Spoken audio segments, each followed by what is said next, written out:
Luke Russert, thank you for being here. Thank you so much. It's a pleasure.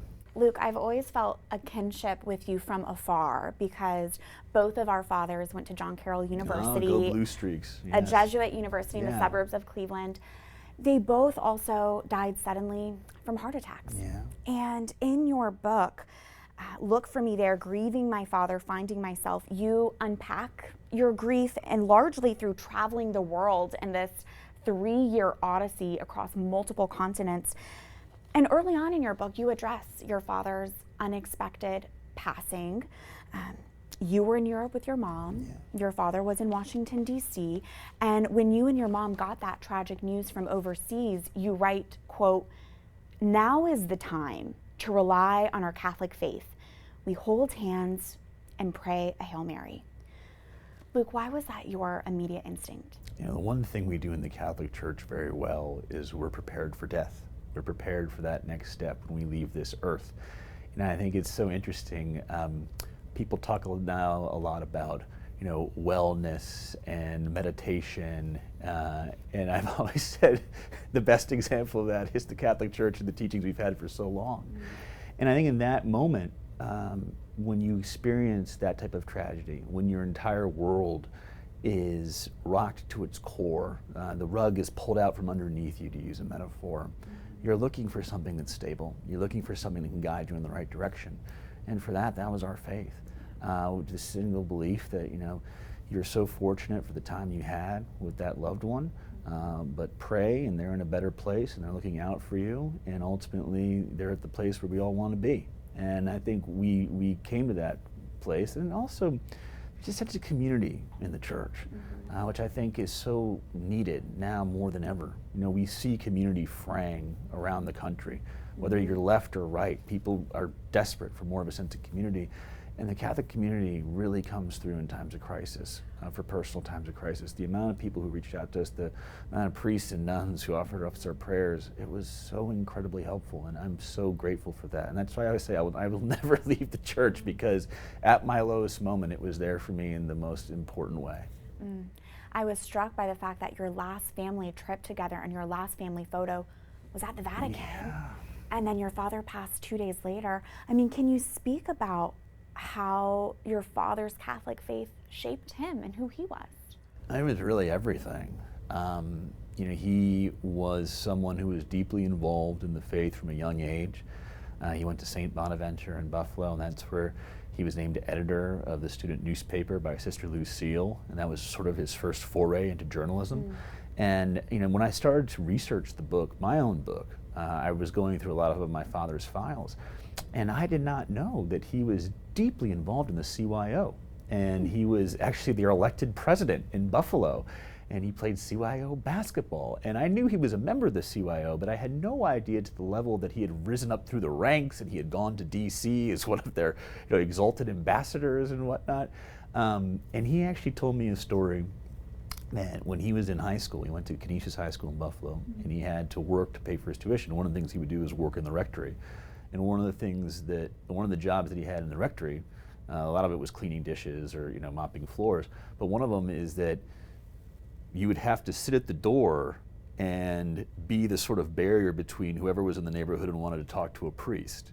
So if, you know, someone's knocking on the door, I want to talk to Father. Okay, well, what do you want to talk to him about? And my father said to me, that was the best political education I ever got, was manning the door at the local parish, being the buffer between the congregants wanting to talk to the priests, because I would learn so much about people's problems, where they were in life, what they were seeking out, what they needed, where they felt lonely, where they felt whole, etc. And I think that is something that was very special to him. And that always, you know, he always stayed loyal to the church. The story that we always tell, you know, my mom, when she had me, I was a big baby. I was 9 pounds, 13 ounces. And they had to do a cesarean section. And those are complicated. And my father went to the chapel near the hospital in New York where I was born, and he made a pledge to the Virgin Mary that if I was born healthy, he would never miss Mass for the rest of his life.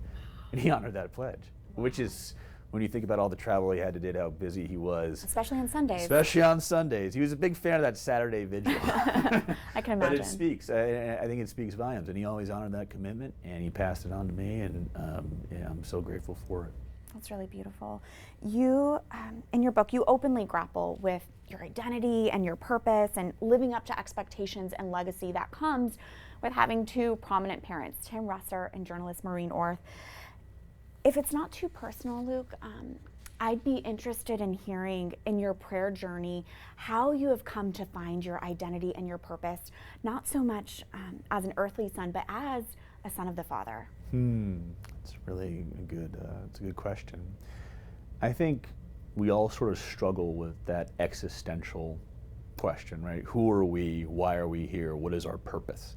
And in the Catholic faith, your purpose is something that is very much explored. I think from a young age, we're always taught that we're men and women for others. What are you doing here on this earth just to not take up space, but actually giving back or moving something forward in a positive way? And I think for me, especially born into great privilege, which privilege my parents did not have. I was the first member of my family to have it. That was a real question I sort of grappled with, which was, why me, God? Why am I given all these things that my parents had to work for so hard, things that other people do not have at all? I'm conscious of that. Why me? And why do I have to shoulder that journey? Could it be easier not to have this? Could it be easier to not lose my father, et cetera? You ask these questions.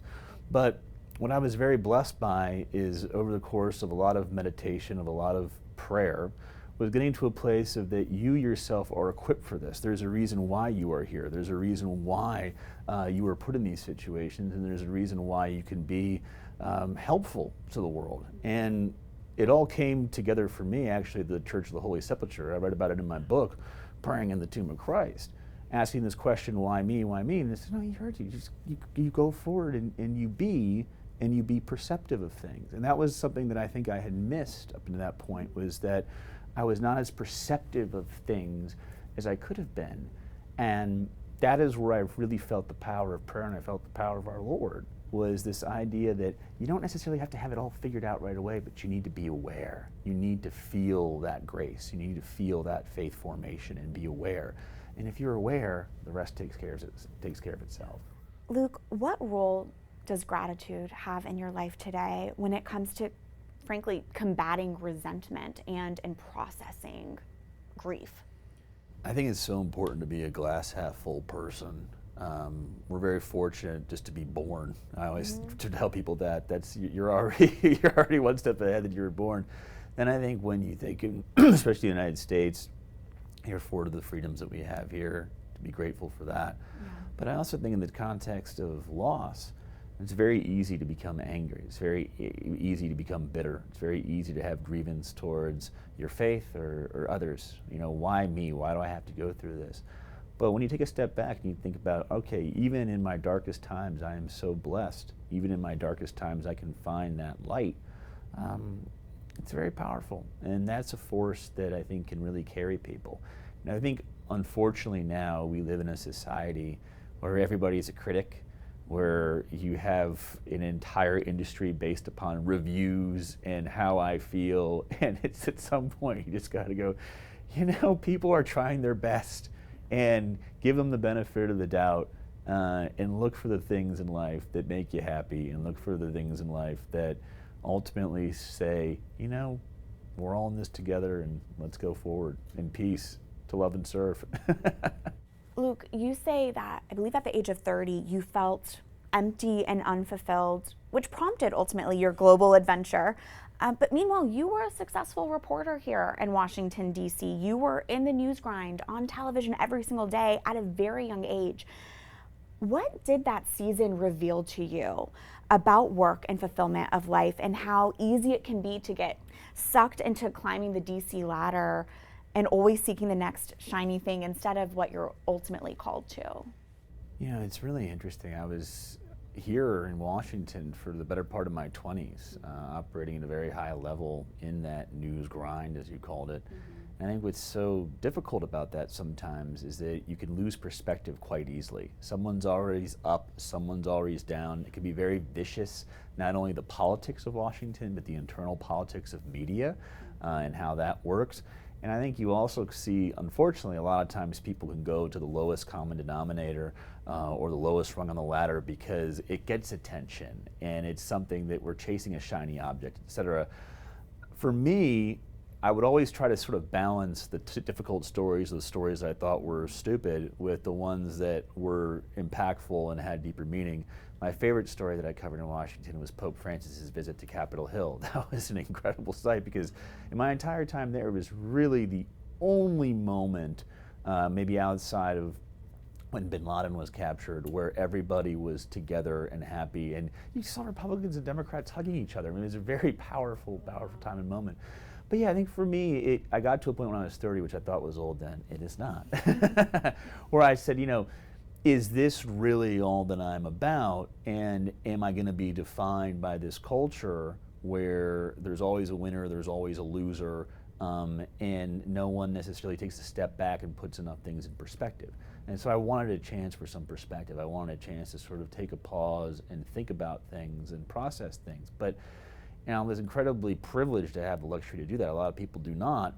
But I also think it speaks to just the pace that we live in now in society.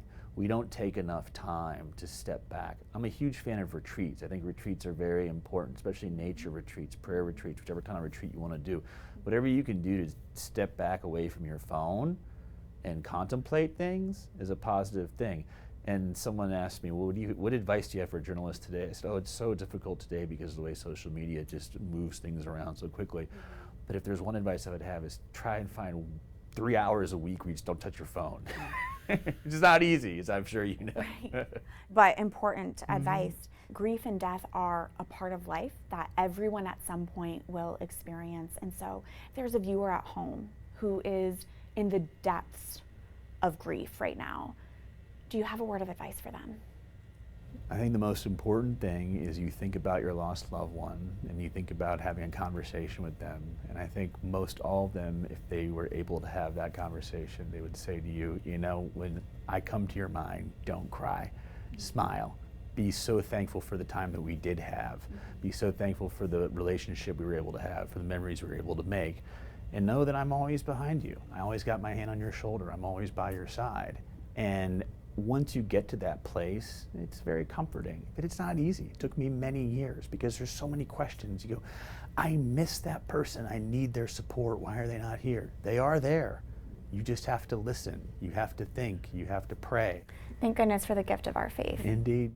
You are named after St. Luke, this great evangelist. You even have a scripture passage from the Gospel of Luke tattooed on your inner arm, chapter 12, verse 48. Does St. Luke inspire you personally and professionally? And given your platform in the media and in your Catholic faith, I'm curious, do you feel this calling to be somewhat of an evangelist today? Well, that's a very good question. Certainly you're inspired by your namesake, right? I always would in CCD, when they would give out saints to research, I'd be like, oh, I want to do my name, I want to do Luke, etc. Even at my confirmation, I was like, well, why can't I do St. Luke? They go, no, you have to change it. And I said, Who okay. did you choose? I was Bartholomew, actually. Okay. Yeah, which was interesting. But I do think, for me at least, is that I've always felt that the Catholic Church is framed poorly on the national level when it shouldn't be. I think the Catholic Church is such a force for good, and leaning into that and reminding people of that is an important thing. You know, in terms of education, in terms of trying to eradicate poverty, in terms of food insecurity, you look at climate, at the culture of life, look at all these different things the Catholic Church is talking about. Pope Francis, don't get consumed by throwaway culture, which is such a problem now. That is something that most people would agree with, and most people would say, you know, that makes sense. And we don't need to run away from that all the time. You know, when I was on Capitol Hill reporter, I would go get my ashes on Ash Wednesday. And someone said, well, are you going to go on air with that? I said, yeah, well, I'm going to go on air with that. What's the problem? Why not? And I did, and there was a lot of people who were upset about it, and there was a lot of people who were supportive of it. But the point is like, that's okay. We can do that. We shouldn't be going on TV saying our faith is the only way forward, but we also shouldn't be afraid to say there's some good things here that the Catholic Church does. As a political news host and reporter who is Catholic, I'd love to get your take on some current events, which there is no shortage of at this moment. Your family comes from a blue-collar Catholic background. Your paternal grandfather, Big Russ, you describe as a church-going World War II veteran whose jobs included driving a truck and working for the sanitation department in South Buffalo, New York for 40 years. With your family background in mind, what is your take on how the president of the pro-union Teamsters recently gave a prominent speech at the RNC convention? Did that pro-worker message, do you think that's going to change the perspective of the GOP? And is it an effective strategy to appeal to more working class voters? I think it's very interesting what is a strength of the Trump campaign, and we saw this in 2016, is they've made an argument, a populist argument, to really try to go after that segment of voters that might culturally identify more with the Republican Party than what is the Democratic Party now. I think you saw some success in that in 2016. I think President Biden was very strong with labor in 2020. That's something that was sort of his bread and butter throughout his career. But I think it speaks to what we're seeing overall, which is these changing dynamics within the electorate.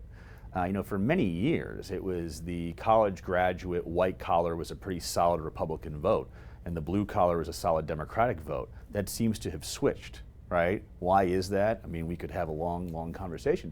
But I think what's interesting is that for the Trump campaign to make a play for labor, I think you're seeing a lot of labor, although it still is overwhelmingly Democratic, there are groups within the labor movement that have now said, you know what, we're not going to necessarily be as active in our endorsement of a specific candidate. We're going to listen to our members more. I think that's very significant. I think it's significant in those sort of blue wall places like Wisconsin, like Michigan, like Pennsylvania. And I think it speaks to what is a further reorganization of the electorate in the parties. And you sort of see the parties have these conflicts within each other. It's almost as if we're not necessarily a country built for two parties. It'd be better to have four, right? Because you sort of see one that's very more culturally religious, and then one that's more culturally about freedom and libertarian, and then one that's sort of this academia highbrow liberalism, and one that's more of kind of in the AOC Bernie Sanders very left-wing space. So it's a real, I think, speaks to the seismic re-changing of the electorate. Absolutely. We're getting closer and closer to the one-year anniversary of Hamas's attack on Israel. Israeli Prime Minister Benjamin Netanyahu recently spoke to Congress, which was met by pro-Palestinian protests not far from where we're sitting. I know you've visited the Holy Land. You had a profound spiritual moment there, and I'm curious to how your visit to the Holy Land shaped your perspective on the ongoing Israel-Hamas war and the pro-Palestinian protests we see today. Holy Land is such a special place, and I was so fortunate to be able to travel to the West Bank. You know, that's something that Israelis really cannot do. It's quite striking when you travel over there and you see large signs that say, you know, if you're an Israeli, it's not safe for you to be here. Now, I found Ramallah very safe. I found Hebron very safe. I found Jericho very safe. But of course, I'm not an Israeli, right? It's a different perspective. But I do think from my experience over there, is you get a sense of just how long this has been going on. And it's sad because the Abrahamic religions, right, Islam, Christianity, and Judaism, there's so much similarity if you actually start pulling back the layers and you go back to where they're derived from. Yet we are divided by these terrible, terrible differences. I think the contemporary cause that's going on right now, when people vandalize things and they, write pro-Hamas slogans on government buildings and statues, that doesn't do the cause any good. And I also think it's ironic because I've spent some time in the Middle East. Protest is not really allowed in any other country outside of Israel. It's a very serious problem if you protest in a place like the UAE, which is considered moderate. You can be arrested and go to jail. So it's a complicated issue. I think we as Catholics, I think we need really to pray for peace to the best of our abilities. But I also think it's something where you have to look at it within the nuance of the conflict overall. October 7th was absolutely horrific. You had to know that Israel, a country that is formed after the most terrible thing that happened in the 20th century, the Holocaust, was going to respond the way they were going to respond. On the other hand, I do believe this thing could be over tomorrow if Hamas and their leadership in Qatar said, okay, you know what, we'll give up the hostages, we'll have a ceasefire. But they can't because it's their only leverage. They keep going and going and going. So if you talk to the Israeli on the street and the Palestinian on the street, as I did when I was over there, they have a lot more in common than you think. And I think most of them, and this is reflected in what we've seen in the stories, would say, please end this, because the people who are hurting the most aren't the leaders, it's the actual people there. Well said. Luke Russert, thank you so much. Thank you so much for having me.